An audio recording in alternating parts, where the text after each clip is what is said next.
Kampung Ramadan di Perumahan Geraha Mutiara Permai 2, Desa Karet, Kecamatan Sepatan, Tangerang, Banten menyajikan ratusan porsi makanan gratis untuk warga berbuka puasa.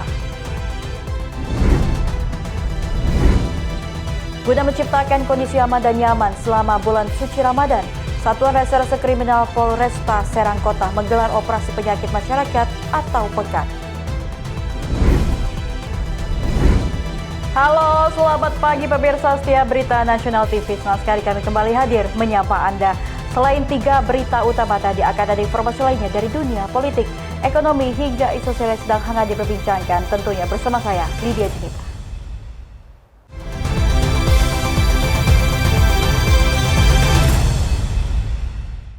Kita ke informasi utama pemirsa. Wakil Presiden Gibran Rakabuming Raka menerima audiensi Forum Ukhuwah Mahasiswa Sumatera di Istana Wapres, Jakarta Pusat. Tentunya pertemuan ini membahas penguatan sumber daya manusia digital sekaligus menyoroti pentingnya pemerataan tenaga pendidik sebagai fondasi transformasi teknologi nasional.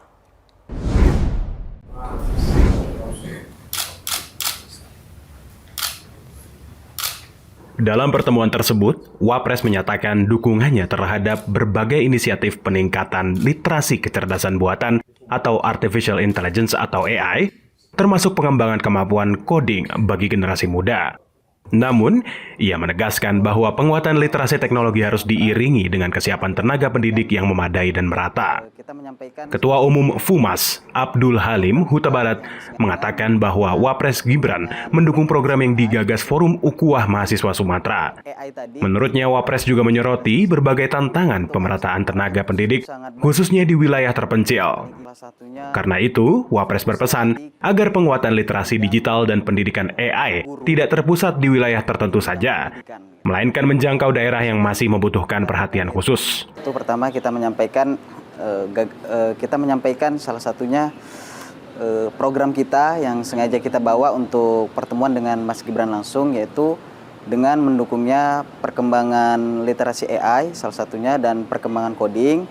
Itu sengaja kita support selalu dan siap berkolaborasi langsung dengan pemerintahan daerah, yaitu untuk perkembangan AI tadi di daerah pesantren-pesantren salah satunya. Baik, untuk arahan khusus itu sangat banyak sebenarnya. Cuman yang paling inti bahwasannya Bapak Wakil Presiden itu sangat betul-betul, yaitu salah satunya fokusnya tadi di bidang guru. Itu kurangnya kesadaran, kurangnya guru juga di daerah pelosok-pelosok negeri.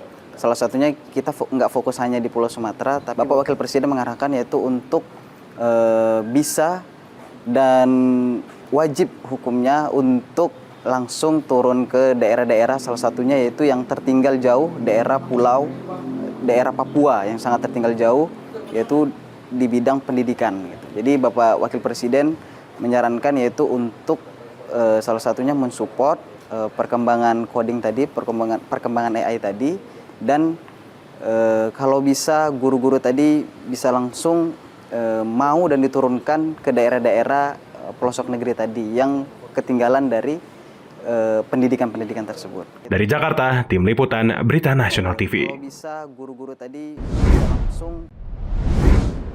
Informasi lainnya datang dari DPR RI melalui Komisi 3 mulai menyusun draft naskah akademik rancangan Undang-Undang tentang perampasan aset. Proses ini akan melibatkan partisipasi publik sebelum memasuki tahapan pembahasan. Komisi 3 DPR RI mulai melakukan penyusunan draft naskah akademik rancangan undang-undang atau RUU perampasan aset. Langkah ini sesuai dengan komitmen DPR untuk memproses RUU setelah merampungkan revisi Kitab Undang-Undang Hukum Pidana atau KUHP dan Kitab Undang-Undang Hukum Acara Pidana atau KUHAP. Hal ini disampaikan Wakil Ketua DPR RI Sufmi Dasko Ahmad di Kompleks Parlemen Senen, Jakarta pada Senin 23 Februari 2026. Dasko mengatakan penyusunan rancangan undang-undang akan dikompilasi dengan Undang-Undang Tindak Pidana Korupsi atau Tipikor. Nantinya setelah naskah akademik selesai, DPR RI berencana menggelar partisipasi publik untuk menyerap masukan masyarakat sebelum memasuki tahapan pembahasan berikutnya. Dengan hadir RUU perampasan aset, DPR dan pemerintah diharapkan tidak hanya memperkuat kerangka hukum pemberantasan tindak pidana korupsi, tetapi juga memastikan pemulihan kerugian keuangan negara yang dilakukan secara optimal. Ya, kami waktu itu sudah menyatakan bahwa kalau sudah selesai Undang-Undang KUHP, KUHAP,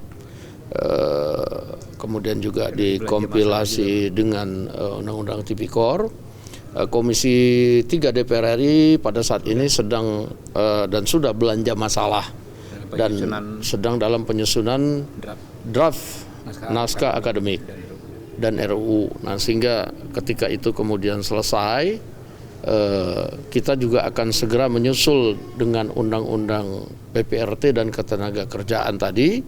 Kita akan segera adakan partisipasi publik untuk kemudian setelah itu kita akan melakukan pembahasan undang-undang demikian. Lebih mendalam, Dasko menambahkan regulasi ini diharapkan mampu menghadirkan kepastian hukum bagi seluruh pihak, menegakkan keadilan, dan memperkuat sistem peradilan pidana, sehingga penegakan hukum tidak hanya berorientasi pada pemberian sanksi, tetapi juga pada perlindungan kepentingan publik dan kesejahteraan negara. Dari Jakarta, Rias Audis, Satria Berita Nasional TV.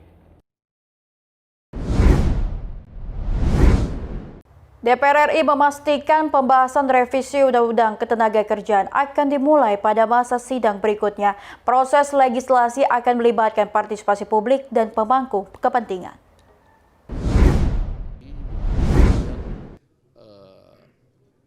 DPR RI sedang menyiapkan rancangan Undang-Undang Ketenagakerjaan baru usai Mahkamah Konstitusi membongkar berbagai masalah dalam regulasi lama. Wakil Ketua DPR RI Sufmi Dasko Ahmad mengatakan pembahasan revisi Undang-Undang Ketenagakerjaan akan dimulai setelah DPR memasuki masa sidang mendatang. Hal ini disampaikan Wakil Ketua DPR RI Sufmi Dasko di Kompleks Parlemen Senayan, Jakarta pada Senin 23 Februari 2026. Dasko menerangkan sebelum reses, para pemimpin DPR sudah menyepakati melalui rapat pimpinan bahwa revisi Undang-Undang Ketenagakerjaan akan mulai dibahas dengan membuka partisipasi publik di DPR. Lebih jauh, Dasko menambahkan DPR memastikan pembahasan dilakukan secara terbuka dan menyerap aspirasi masyarakat. Bahkan, akan melibatkan berbagai pemangku kepentingan, termasuk dengan menggelar pertemuan serta membentuk tim bersama Federasi Serikat Buruh. Ya, kalau untuk revisi Undang-Undang Ketenagakerjaan, saya pikir nanti setelah masuk masa sidang. Jadi DPR ini reses dari tanggal 19 Februari sampai dengan 19 Maret. Nah, nanti 19 Maret masuk, kemudian kepotong Lebaran. Setelah itu kemudian baru kami sudah sepakat melalui Rapim kemarin sebelum reses bahwa Undang-Undang Ketenagakerjaan akan mulai kita jalankan dengan menggelar partisipasi publik di DPR dan kemudian juga mengadakan pertemuan-pertemuan serta membentuk tim dengan federasi-federasi serikat buruh. Demikian. Saat ini DPR menjalani masa reses hingga pertengahan Maret 2026. Setelah masa reses berakhir dan memasuki masa sidang baru, pembahasan awal akan segera dijalankan. Dari Jakarta, Rias Audis, Satria Berita Nasional TV.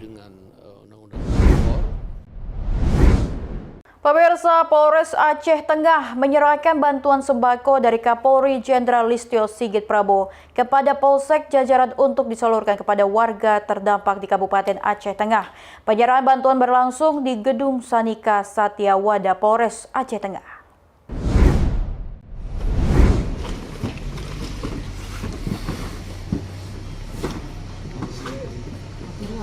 Kegiatan ini dilakukan guna memastikan setiap bantuan tersalurkan secara tertib, aman, dan tepat sasaran kepada masyarakat yang membutuhkan. Bantuan tersebut didistribusikan melalui 8 polsek jajaran yang membawahi sejumlah titik pengungsian, yakni Polsek Kota, Polsek Lut Tawar, Polsek Bebesen, dan beberapa polsek lainnya. Seluruh bantuan diterima dalam kondisi baik dan siap disalurkan kepada para korban terdampak. Pakor Polres Aceh Tengah Kombes Pol Rizal Martomo dalam keterangannya menyampaikan bahwa bantuan ini merupakan wujud nyata kepedulian pimpinan Polri kepada masyarakat yang sedang menghadapi masa sulit. Bagi masyarakat, bantuan tersebut bukan sekedar kebutuhan pokok, tetapi juga menjadi penguat moral di tengah cobaan. Melalui penyaluran bantuan ini, Polri berharap dapat meringankan beban masyarakat terdampak sekaligus mempercepat proses pemulihan. Dari Aceh Tengah, Aceh, Tim Liputan Berita Nasional TV.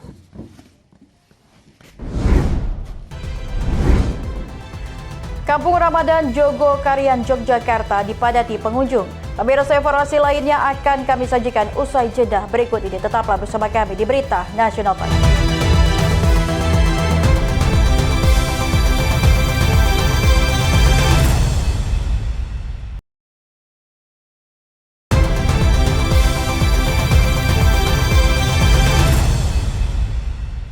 Anda kembali bersama kami, pemirsa. Bulan Ramadan identik dengan munculnya pasar sore yang menjajakan beragam menu berbuka puasa. Di kota Yogyakarta, salah satu yang paling ramai dan selalu diminati warga adalah Kampung Ramadan Jogokarian yang setiap tahun dipadati ribuan pengunjung. Sampai menjelang Lebaran besok ya. Nah, insya Allah sebagai acara. Beginilah suasana Kampung Ramadan Jogokarian di kawasan Jalan Jogokarian, Mantri Jeron, Kota Yogyakarta. Sejak sore hari, masyarakat mulai memadati area ini untuk berburu takjil dan menu berbuka puasa. Kampung Ramadan Jogokarian memang menjadi magnet tersendiri setiap bulan suci. Ratusan pelaku UMKM turut ambil bagian dengan membuka lapak yang menawarkan aneka pilihan makanan. Tercatat, lebih dari 400 pedagang meramaikan gelaran tahun ini. Berbagai kuliner tradisional seperti gorengan, pecel, sate, hingga mie pentil tersedia lengkap. Tak hanya itu, jajanan kekinian seperti aneka kue, dimsum, serta minuman segar juga menjadi favorit pengunjung. Memasuki penyelenggaraan yang ke-22 kali, Kampung Ramadan Jogokarian bukan hanya menghadirkan semarak suasana Ramadan, tetapi juga menjadi penggerak roda perekonomian warga. Terutama bagi pedagang yang tidak memiliki kesempatan berjualan pada pagi hingga siang hari. Untuk tahun ini temanya kita berkah berjamaah. Jadi tahun ini Masjid Jogokarian menginjak usia yang ke-60 tahun.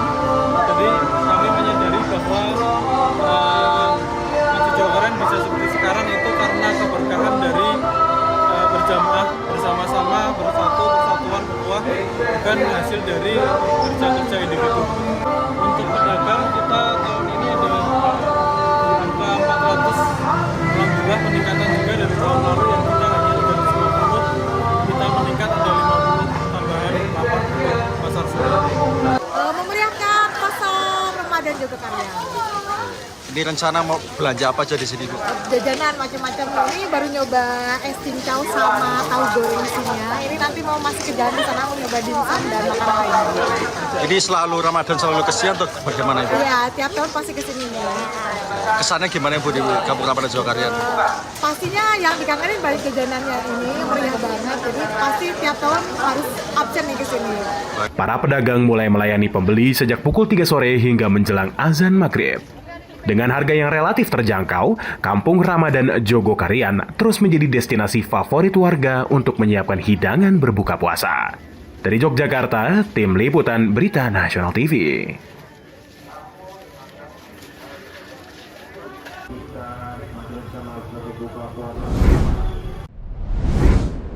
Kampung Ramadan di Perumahan Geraha Mutiara Permai 2, Desa Karet, Kecamatan Sepatan, Kabupaten Tangerang, Banten, menyajikan ratusan porsi makanan gratis untuk warga berbuka puasa.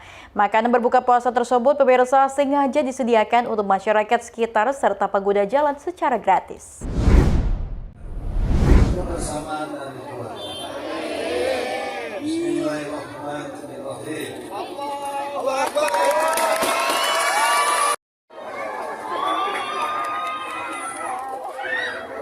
Masyarakat Kampung Ramadan yang berada di Rumah Geraha Mutiara Permai 2, Desa Karet, Kecamatan Sepatan, Kabupaten Tangerang, Banten, secara sukarela memberikan takjil gratis bagi warga sekitar maupun pengguna jalan untuk berbuka puasa.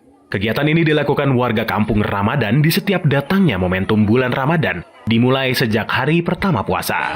Setiap harinya, panitia Kampung Ramadan membagikan sebanyak 700 hingga 1000 porsi takjil dengan berbagai varian menu seperti bihun, pecel, gorengan, nasi dengan lauk semur daging sapi, semur ayam, sayur tahu dan toge, hingga minuman es sirup serta teh hangat. Ketua Panitia Pelaksana Kampung Ramadan Fujiono mengatakan kegiatan berbagi makanan buka puasa rutin dilakukan selama bulan Ramadan. Selama kegiatan berlangsung, pihak panitia menyiapkan sekitar 700 hingga 1000 porsi makanan serta minuman untuk warga sekitar dan pengguna jalan. Terkait anggaran kegiatan, panitia bersama warga perumahan mengumpulkan uang secara kolektif dan juga tidak menutup sumbang yang masuk dari luar.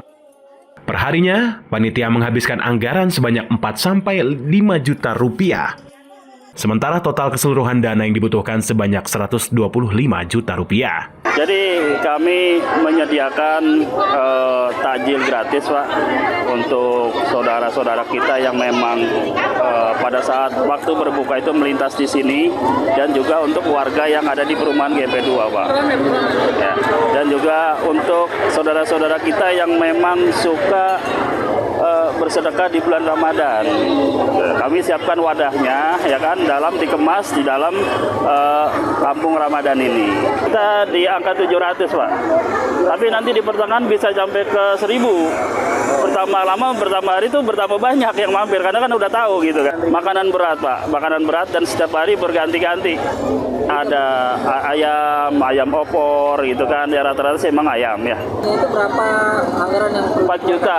4 juta itu dalam bentuk lauk, Pak Ji, ya, sama bumbu. Untuk beras dan segala macam minyak udah ada. Jadi untuk 1 bulan full Ramadan 105 juta, 115-an. Salah satu warga sekitar, Tina, mengungkapkan kegiatan Kampung Ramadan sangat bermanfaat bagi warga sekitar yang membutuhkan. Menurutnya, meski makanan dibagikan secara gratis, menu makanan di Kampung Ramadan tetap mewah dan lezat, sehingga para pengunjung senang untuk singgah berbuka puasa. Tanggapan saya mengenai Kampung Ramadan ini sangat luar biasa, membantu sekali, apalagi bagi masyarakat-masyarakat yang udah hampir setiap tahun ke sini. Karena Kampung Ramadan ini udah hampir 10 tahun berjalan. Makanya banyak membantu, apalagi orang-orang yang membutuhkan, kayak orang-orang pengemis. Biasanya dihususkan untuk para pekerja yang kena macet gitu ya. Kayak misalkan pekerja yang kemaghriban di jalan, terus orang-orang yang membutuhkan, yang biasanya ada di jalan gitu. lauk-lauknya gimana, Mbak? Kenapa? Sajiannya gimana? Sajiannya luar biasa, tidak seperti orang yang asal-asalan. Kemarin saya pernah merasakan rendang, ada makanan gulai ayam, ada rendang ayam. Jadi menu gratis tapi tidak murahan. Sementara itu, Wakil Gubernur Banten, Dimyati Natakusuma, menyampaikan apresiasi adanya Kampung Ramadan yang peduli terhadap sesama warga. Nah, maka begitu adanya Kampung Ramadan di Sepatan ini saya menyambut baik. Berarti kampung ini kampung yang aman, damai, gemaripa, referapi, dan loh jinawi. Dalam arti adalah betul-betul kampung ini kampung Kalimah. Kalimah tadi adalah kampung yang masyarakatnya beriman dan bertakwa. Yang kedua, kampung yang memang masyarakatnya sabar, teguh, dan juga semangat. Yang ketiga adalah masyarakatnya peduli dengan lingkungan, dengan sosial yang ada, dengan tetangganya, dengan saudaranya, keluarganya, dan sebagainya. Yang keempat adalah kekeluargaan yang tumbuh, saling asah, asih, dan asuh. Diharapkan agar kegiatan ini dapat terus berjalan untuk berbagi selama bulan Ramadan dan tetap saling guyup dan kompak dalam bermasyarakat, sehingga bisa bermanfaat bagi sesama. Mujib Latumairisa melaporkan. Setiap harinya 700 porsi, ya. Setiap harinya 700 porsi. Informasi lainnya datang dari ratusan warga di kota Bandung, Jawa Barat harus antri panjang berburu penukaran uang baru yang disediakan Bank Indonesia. Tentunya pemirsa, penukaran uang baru selalu dilakukan bagi warga Bandung saat bulan puasa sebagai persiapan untuk menyambut Lebaran untuk dibagikan kepada keluarga terdekat.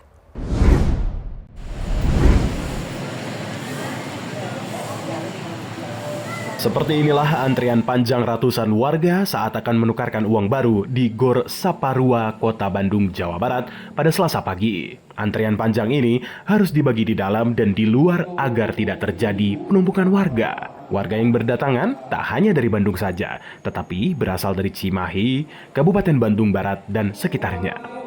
Namun tak mudah bagi warga untuk melakukan proses penukaran uang baru ini. Sebagai syarat utama, warga harus terlebih mendaftar secara online lewat aplikasi penukaran uang baru di situs Bank Indonesia. Tentu saja, ribuan warga berjuang mendaftar dengan kuota yang terbatas. Penukaran uang baru pada bulan puasa memang selalu disambut antusias warga setiap tahunnya. Kebutuhan lebaran untuk dibagikan ke keluarga terdekat dan kerabat di kampung halaman. Jumlah penukaran uang baru setiap warga sendiri dibatasi yaitu sebesar Rp5.300.000. Penukaran uang receh itu sesuatu yang menyenangkan, tambah menyenangkan ketika akan menghadapi lebaran. Dan untuk menyenangkan saudara juga, karena uangnya baru jarang juga gitu. Ini akan dibagikan kapan, Bu? Ke siapa aja, Bu? Jadi banyak yang dibagiin ke saudara pas ketika hari lebaran. Tadi nunggunya lama atau gimana, Bu? Alhamdulillah sih kalau nunggu pelayanannya cepat, cuma nunggu lamanya karena saya datangnya 1 jam sebelum, jadi ya agak lama karena emang belum jadwalnya. Bu, kemarin pas daftar online-nya susah nggak sih, Bu? Untuk daftar online sedikit terkendala karena mungkin banyak yang cari juga, jadi yang itu harus nguar dulu. Ini buat bagi-bagi sama saudara, kerabat gitu kan, ponakan juga, ya, buat menyemarakan lah. Dari 1 bulan kan anak-anak pada puasa, jadi ya bagi-bagi lah gitu. Mas, ini kan lebaran masih lama nih, kenapa sih baru-baru awal puasa ini udah nukerin nih, Mas? Mungkin karena ada kesempatan aja gitu ya, karena di akhir lebaran, akhir Ramadan biasanya ada kegiatan lain gitu biasanya. Kalau keluarga masak-masak gitu kan, terus kita mau belanja segala macam, dan kebetulan kemarin war juga untuk dapat ini war kan. Jadi untungnya dapat dan rezeki gitu buat dapat sekarang. Kemarin pas daftar kesulitan nggak sih, Mas? Daftar sih mungkin antriannya ya, Mas ya. Gitu, nunggu kira-kira sejam gitu ya baru dapat antrian, dan saya coba try terus gitu, dan alhamdulillah dapat. Bank Indonesia secara serentak membuka penukaran uang baru lewat kendaraan keliling di seluruh Indonesia. Penukaran uang baru bervariasi, mulai dari Rp2.000, Rp5.000, Rp10.000, dan Rp20.000. Dari Bandung, Jawa Barat, Tim Liputan Berita Nasional TV melaporkan.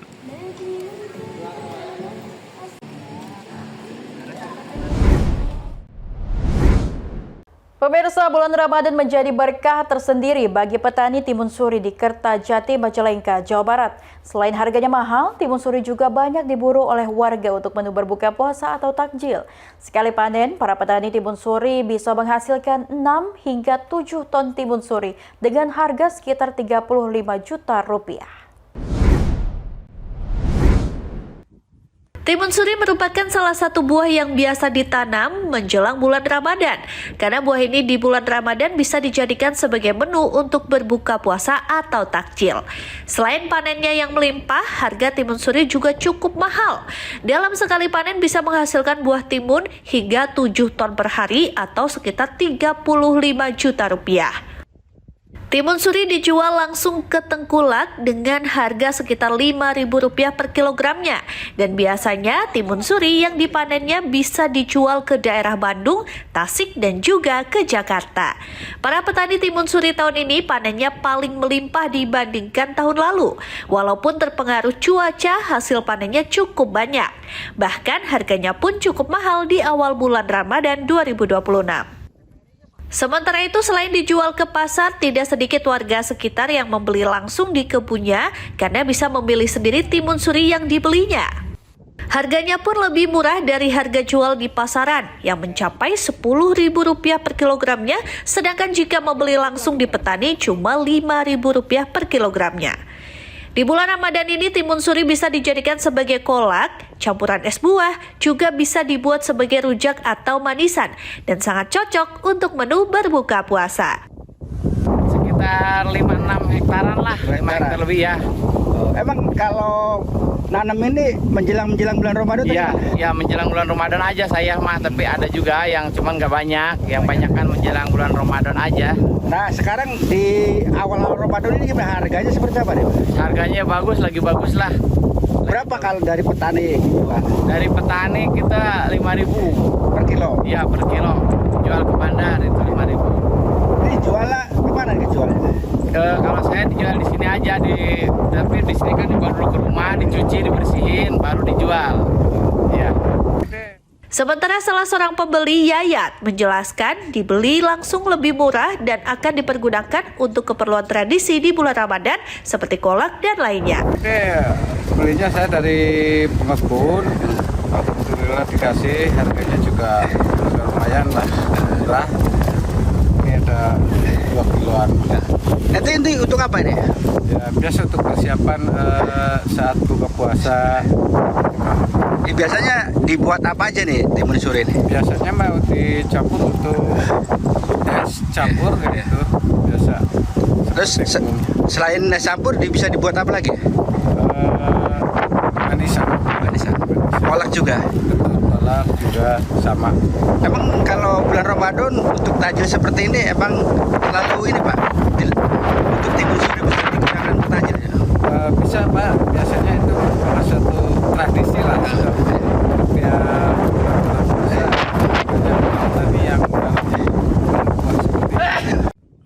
Dari Majalengka, Jawa Barat, Tim Liputan Berita Nasional TV.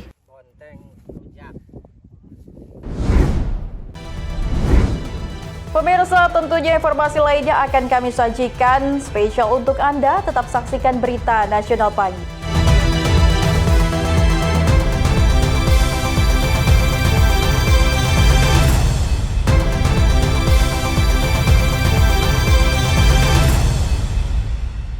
Terima kasih Anda masih menyaksikan Berita Nasional Pagi. Pemirsa, guna menciptakan kondisi aman dan nyaman selama bulan suci Ramadan, Satuan Reserse Kriminal Polresta Serang Kota menggelar operasi penyakit masyarakat atau PEKAT. Hasilnya, petugas menyita puluhan botol minuman keras sebagai merek serta mengamankan 3 pasangan bukan suami istri dari sejumlah penginapan.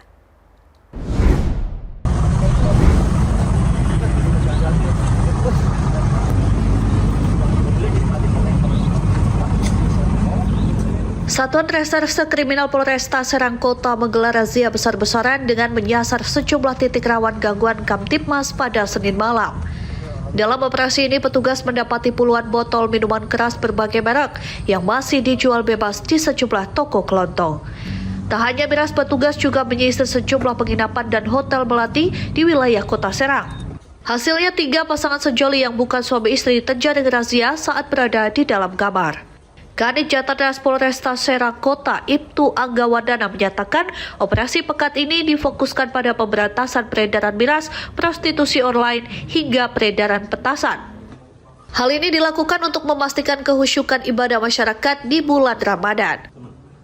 Malam hari ini Polresta Serang Kota melaksanakan kegiatan operasi pekat dengan menyasar dan mengamankan puluhan minuman keras.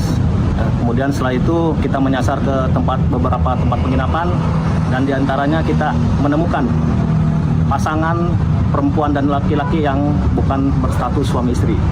Setelah kita amankan minuman keras dan 3 pasang perempuan dan laki-laki itu kita amankan ke Polresta Serang Kota. Bang, kegiatan ini akan berlangsung sampai kapan? Baik, untuk kegiatan operasi pekat ini dimulai dari tanggal 16 sampai dengan tanggal 25 Februari 2026. Untuk kegiatan operasi pekat ini yaitu yang pertama adalah peredaran minuman keras, kemudian prostitusi, kemudian ada petasan maupun kembang api untuk penyakit masyarakat yang ada di wilayah hukum Polresta Serang Kota. Seluruh barang bukti miras serta 3 pasangan tersebut langsung dibawa ke Mapolresta Serang Kota untuk didata dan dimintai keterangan lebih lanjut. Adapun operasi serupa akan terus dilakukan secara rutin hingga 25 Februari mendatang. Dari Serang, Banten, Firman Arif, Berita Nasional TV.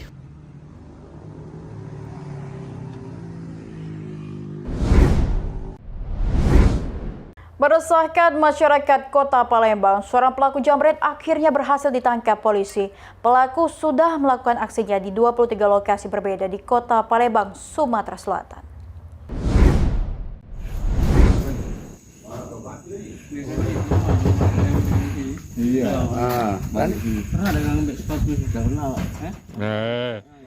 Pelaku spesialis jambret yang kerap terjadi di 23 lokasi di wilayah Kota Palembang kini berhasil ditangkap unit Reskrim Polsek Seberang Ulu 1 Palembang. Pelaku ditangkap di kediamannya di Jalan Opiraya, Perumahan Gria Sumsel Sejahtera, Kecamatan 15 Ulu Palembang. Pelaku Leo Chandra diketahui sudah 23 lokasi menjalankan aksinya di wilayah Kota Palembang. Kapolsek Seberang Ulu 1 Palembang Kompol Heri menjelaskan, usai mendeteksi keberadaan pelaku, pihaknya langsung mendatangi rumah pelaku dan alhasil pelaku berhasil ditangkap tanpa perlawanan dan beserta barang buktinya, handphone dan sepeda motor yang digunakan pelaku untuk beraksi. Polsek Seberang 1 telah berhasil mengamankan satu orang pelaku berinisial L di rumahnya. Begitu kami mendapat informasi untuk pelaku ada di rumah, langsung kami perintahkan untuk kanit Osnal dan anggota Osnal setelah beberapa panit untuk melakukan penangkapan terhadap pelaku. Setelah sampai di TKP benar pelaku ada di rumah dan kita amankan dan kita bawa ke Polsek Seberang Ulu 1. Setelah kita interogasi, pelaku sudah melakukan untuk wilayah Seberang Ulu 1 7 TKP, sedangkan untuk wilayah yang lain ada 16 TKP, jadi ada 23 TKP untuk di Kota Palembang. Modusnya mana? Modus daripada pelaku dia memepet korban, kemudian langsung menjamret daripada barang yang berharga milik korban. Dalam aksi pelaku itu sendirian atau bagaimana, Budan? Dalam melakukan kegiatannya, pelaku berganti-ganti pasangan, namun semua sudah kita data, insya Allah dan waktu dekat kita melakukan penangkapan terhadap DPO. Atas perbuatannya, pelaku kini harus mendekam di sel tahanan Polsek Seberang Ulu 1 Palembang untuk dilakukan proses hukum lebih lanjut. Dari Palembang, Sumatera Selatan, Tim Liputan Berita Nasional TV. Kita ke informasi lainnya, pemirsa. Usai membangunkan sahur, 2 kelompok remaja terlibat tawuran di Cipete, Cilandak, Jakarta Selatan. Meski berhasil dibubarkan polisi, namun untuk mengantisipasi terjadinya hal serupa, polisi menghimbau agar pelaksana membangunkan sahur sebaiknya dilakukan melalui pengeras suara di masjid atau musola.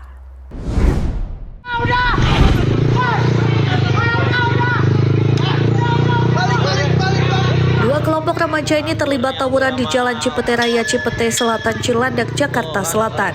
Dalam tawuran ini, kedua kelompok saling serang dengan menggunakan kayu, batu, dan cairan yang diduga sebagai air keras. Keributan dua kelompok remaja ini diduga dipicu dari saling ejek saat kedua kelompok remaja berpapasan saat melaksanakan kegiatan membangunkan sahur. Meski tak ada yang ditangkap, namun aksi tawuran kedua kelompok remaja ini berhasil dibubarkan tim presisi Polres Jakarta Selatan. Sebagai langkah mitigasi agar tak terjadi kejadian serupa, polisi mengimbau agar para orang tua memperketat dalam memantau kegiatan anaknya di saat malam. Polisi juga mengimbau agar warga melaksanakan kegiatan membangunkan sahur melalui pengeras suara di masjid atau musola. Karena dipicu dari kegiatan yang memang pada pagi itu mereka ingin membangunkan warga untuk sahur, ya. Jadi karena ini ada dua kelompok bertemu di sana sehingga saling ejek, dan karena mungkin ada ketersinggungan akhirnya terjadilah di sana keributan. Nah, pada waktu itu kita setelah mendapatkan laporan, anggota kita presisi maupun dari Polsek dan Polres segera untuk menghalau dan membubarkan. Selain itu, polisi juga akan memperketat kegiatan patroli terutama pada malam hari dan pada jam rawan. Dari Jakarta, Tim Liputan Berita Nasional TV.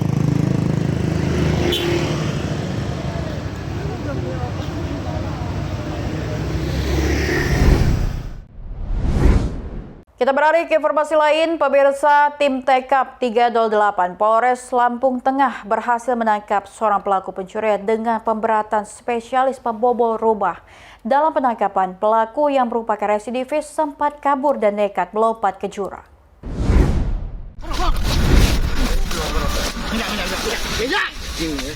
Inilah detik-detik penangkapan buron pencurian dengan pemberatan oleh tim TKP 308 Polres Lampung Tengah, Lampung. Pelaku berinisial RD alias Labai yang merupakan seorang residivis berusaha melarikan diri saat akan ditangkap, bahkan nekat terjun ke jurang di sekitar ruas tol Terbanggi Besar. Kejar-kejaran sempat terjadi, namun petugas akhirnya berhasil mengamankan pelaku. Situasi juga sempat memanas saat istri pelaku mencoba menghalangi proses penangkapan. Menurut polisi, RD merupakan warga Kecamatan Terbanggi Besar yang terlibat dalam sindikat kasus pembobolan rumah di 5 tempat kejadian perkara di wilayah Lampung bersama 2 pelaku lain yang masih buron. Pelaku mengaku hasil kejahatan digunakan untuk membeli minuman keras, bermain judi online, dan memenuhi kebutuhan hidup. Satuan Reskrim Polres Lampung Tengah berhasil mengungkap kasus pencurian dengan pemberatan. Tersangka yang kami amankan berjumlah 1 orang dari total 3 tersangka, di mana 2 masih dalam pencarian. Hasil penyelidikan mengungkapkan pelaku yang kami amankan telah melakukan tindak pidana pencurian dengan pemberatan di 5 tempat kejadian perkara. 2 di Lampung Tengah, 1 di Lampung Utara, dan 2 di Metro. Tersangka melakukan pencurian dengan alasan untuk membeli minuman keras, judi online, dan kebutuhan sehari-hari. Untuk modus yang dilakukan oleh para pelaku dengan merusak jendela rumah korban. Setelah jendela dirusak, pelaku memasuki rumah dan mengambil barang-barang berharga milik korban. Pelaku ini termasuk sindikat karena dilakukan oleh 3 orang, di mana TKP-nya lebih dari 1 kabupaten. Mereka termasuk pencuri lintas kabupaten. Saat ini polisi masih memburu 2 rekan pelaku yang telah ditetapkan sebagai DPO. Sementara pelaku RD bakal dijerat pasal pencurian dengan pemberatan dengan ancaman pidana penjara maksimal 7 tahun. Dari Lampung Tengah, Lampung, Immanuel Simorangkit, Berita Nasional TV. Pemirsa, kelompok kriminal bersenjata kembali melakukan aksinya dengan menyerang pos pengamanan PT Kristal di Kabupaten Nabire, Papua Tengah. Setelah jeda berikut ini, tetaplah bersama kami di Berita Nasional Pagi.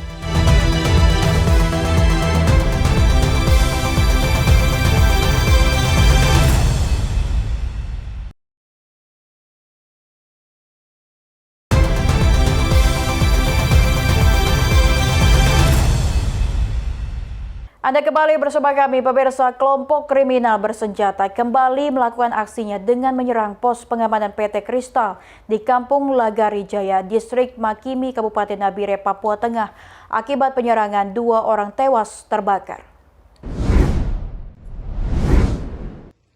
Pos pengamanan milik PT Kristal di Distrik Makimi, Kabupaten Nabire diserang KKB. Aksi tersebut menyebabkan 2 orang tewas terbakar. Polisi yang tiba di lokasi langsung melakukan pengamanan dan tembakan peringatan.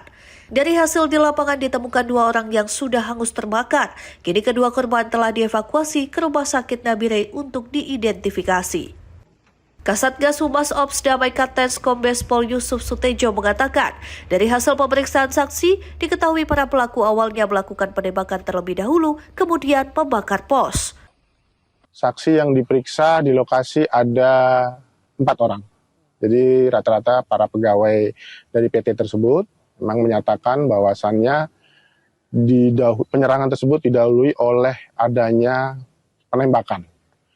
Kita juga sudah memeriksa kendaraan dari PT tersebut yang memang ada 4 lubang tembakan dari arah depan. Jadi di kap mesin, di radiator memang berlubang. Nanti kita lakukan pemeriksaan lebih lanjut. Sementara kelompok kriminal bersenjata pimpinan Aibon Kogoya mengklaim bahwa mereka yang melakukan aksi penyerangan tersebut dan juga berhasil merampas 2 pucuk senjata laras panjang dan 1 pistol. Mereka juga menyebut bahwa korban adalah anggota TNI yang telah dieksekusi mati dan dibakar. Dari Jayapura, Papua, Tim Liputan Berita Nasional TV. Aksi kejar-kejaran dan suara tembakan mewarnai penyergapan mobil yang membawa 80 kg sabu dan 50.000 butir ekstasi di jalur lintas Sumatera, tepatnya di Kabupaten Asan, Sumatera Utara.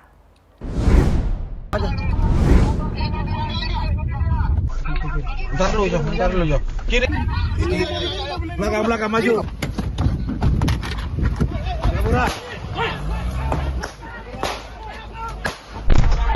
Inilah video amatir detik-detik saat petugas Sat Narkoba Polrestabes Medan melakukan penyergapan terhadap mobil warna hitam yang membawa puluhan kilogram sabu dan puluhan ribu butir pil ekstasi di jalur lintas Sumatera. Petugas sempat mengeluarkan tembakan ke arah mobil tersangka yang berusaha kabur saat dihentikan petugas yang sudah mengikuti mereka sejak dari kota Tanjung Balai. Pelariannya terhenti setelah mobil yang mereka kendarai dihujani dengan peluru petugas. Dari dalam mobil, petugas berhasil mengamankan 2 orang yang diduga sebagai kurir narkoba dan menyita barang bukti sabu-sabu seberat 80 kg dan 50.000 butir pil ekstasi. Kapolrestabes Medan Kombes Jean Calvin Simanjuntak Sabtu sore mengatakan, 2 tersangka yang berhasil ditangkap masing-masing YNP dan SB. Sabu seberat 80 kg dan ekstasi sebanyak 50.000 butir disita sebagai barang bukti. Keduanya mengaku diperintahkan oleh seorang wanita berinisial L untuk menjemput barang haram tersebut di kota Tanjung dan akan diantar ke kota Pekanbaru. Keduanya berangkat dari kota Jambi dengan dijanjikan imbalan. Masing-masing YNP menerima upah 280 juta rupiah, sedangkan SB 100 juta rupiah. DPOL perempuan, saya ulangi, DPOL perempuan untuk menjemput narkoba yang dimaksud di Tanjung Balai. Syaratnya adalah para tersangka ini dari Jambi mengambil barang di Tanjung Balai dan akan mengantar narkoba tersebut di Pekanbaru. Saat ini petugas masih memburu tersangka L yang disebut-sebut sebagai pengendali peredaran narkoba di wilayah Sumatera. Dari Medan, Sumatera Utara, Tim Liputan Berita Nasional TV. Subdit Resmob Polda Metro Jaya menangkap pelaku pencuri uang jualan nenek penjual nasi uduk yang aksinya viral di media sosial. Pelaku ditangkap di kediamannya di kawasan Kramat Jati, Jakarta Timur.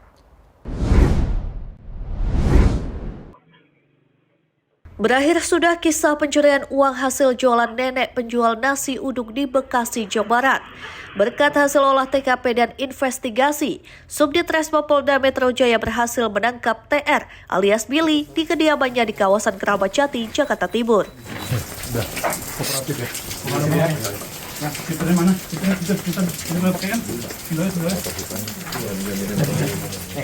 Dari tangan pelaku, polisi turut menyita barang bukti berupa sepeda motor dan pakaian yang identik dengan yang digunakan pelaku dalam rekaman CCTV. Mana duitnya? Masih ada nggak?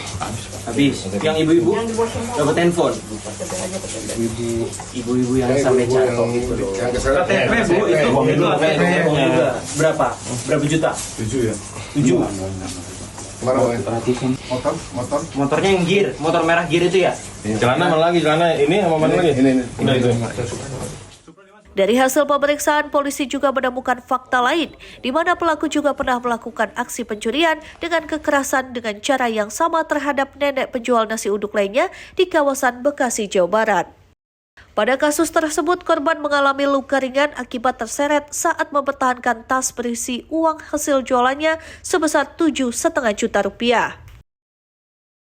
Pelaku pencurian dan kekerasan yang menimpa nenek-nenek pedagang nasi uduk di daerah Pondok Gede, Kota Bekasi. Di mana dapat kami sampaikan pelaku berinisial TR alias Billy kami tangkap dan kami amankan di kediamannya di daerah kawasan Kramat Jati, Jakarta Timur. Saat ini pelaku beserta barang bukti telah dibawa ke Polda Metro Jaya. Atas perbuatannya pelaku dijerat dengan pasal 479 KUHP dengan ancaman pidana 9 tahun penjara. Tim Liputan Berita Nasional TV. Kita beralih ke informasi lainnya, pemirsa. Seorang ayah di Kabupaten Sragen, Jawa Tengah tega menganiaya anak perempuannya yang masih balita hanya karena tak diberi uang oleh istri untuk bermain judi online. Pelaku berhasil ditangkap tim Resmob Polres Sragen saat bersembunyi di hutan kawasan Boyolali, Jawa Tengah. Inilah video yang memperlihatkan perbuatan keji seorang ayah yang tega menganiaya anak kandungnya sendiri. Dalam video tampak jelas pelaku membabi buta menganiaya korban yang saat itu tengah tiduran di lantai. Meski korban menangis, namun pelaku justru terus-menerus memukul dan menendang korban. Dalam peristiwa ini, pelaku yakni Purwanto dengan sengaja merekam perbuatan kejinya dan kemudian mengirim video tersebut ke istrinya atau ibu korban yang sedang bekerja di Taiwan agar mengirimkan uang kepada pelaku yang kehabisan uang untuk bermain judi online. Dari peristiwa ini, pelaku sebelumnya sempat diamankan di polsek setempat, namun pelaku kabur. Hingga akhirnya berhasil diamankan saat pelaku bersembunyi di hutan bersama anaknya di kawasan Boyolali, Jawa Tengah. Kepala Desa Serawung Sugiono mengatakan balita yang dianiaya tersebut merupakan anak ke-8 dari istri ke-4 pelaku. istrinya yang di Blora itu, atau yang di luar negeri, kan kerjanya di luar negeri, dengan tujuan supaya dikirim uang mungkin itu, kowe nek ra ngwehi duit anakmu tak polo misalkan ya kemungkinan. Nah terus akhirnya kan yang di luar negeri atau istrinya di luar negeri itu wong namanya uang ya, mungkin punya mungkin tidak. Nah, terus mengirimkan video itu ke orang tuanya yang ada di Kedung Pet atau yang di Ngelo itu. Setelah menjalani visum, korban langsung dirujuk ke RSUD Dr. Muwardi Solo untuk pemeriksaan kesehatan lanjutan. Penganiayaan anak ini, alhamdulillah hari ini tadi siang dari tim Resmo Polres Sragen sudah berhasil mengamankan pelaku dan juga korban. Dan alhamdulillah untuk kondisi korban, alhamdulillah baik, cukup baik, tapi tetap tadi kami sudah lakukan visum juga dan rencana hari ini juga akan dilakukan penanganan lebih lanjut di Rumah Sakit Muwardi Solo. Kini pelaku masih menjalani pemeriksaan di Polres Sragen untuk dimintai keterangan lebih lanjut serta mendalami motif pelaku melakukan penganiayaan. Diduga pelaku sudah lebih dari 1 kali melakukan penganiayaan kepada anak kandungnya dengan tujuan agar istri atau ibu korban yang tengah menjadi TKW mengirimkan uang untuk bermain judi online. Dari Sragen, Tim Liputan Berita Nasional TV. Demikian berita nasional pagi telah menemani Anda dan tentunya saya Lydia Junita beserta kurir bertugas. Mohon pamit undur diri. Selamat pagi dan selamat beraktivitas.